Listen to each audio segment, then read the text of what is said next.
Kevin McGrath, owner and president of Fleet Street Remarketing, explains why seriously considering outfitting your fleet to be sold outside the United States is an investment you can take to the bank. What advice would you give a fleet manager to build a selector? Would you suggest a fleet manager put a stick shift in a vehicle? I think certain vehicles have to have them. If you're talking about South America and you want to sell vehicles down in South America, big class trucks need stick shifts to get up and down the hills.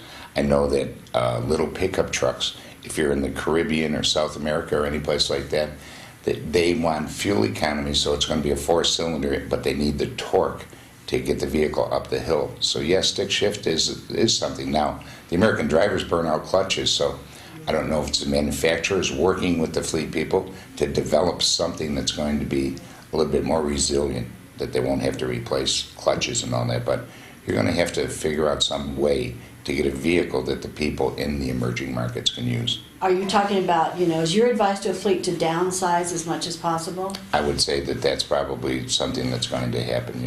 The markets over in Europe, take Ireland for instance, they're taxed every year on the size of their engine. So a 1.2 liter car that's over there is probably about $200 a year to drive it. You get to a 3.0 liter, it's about $2,500 a year to drive it.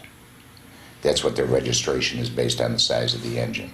So if you're going to go into global markets and if you're going to go down into South America and all that, you have to look and see what are they doing down there. All the manufacturers know what type of cars they're selling in the other continents. So maybe that would be the place to go, is to team up with your manufacturer and find out what is his best-selling product in the emerging markets. Well, Kevin, if there's a shortage in the U.S. of used vehicles right now, why would you want to send a vehicle out of the U.S.? Greater returns. Okay. They're worth more money down there than they are here. Plus, where are you going to get somebody, take a commercial fleet that maybe has a van that they're using and they run it up to 170,000 miles. There's no bank in the United States that will fund that. So taking it to a different market will be, and I'm not saying all vehicles should go there, I'm just saying whatever type of fleet you have and whatever you're going to run it to, what miles and all that, take a look at what there's buying in other countries and mimic that.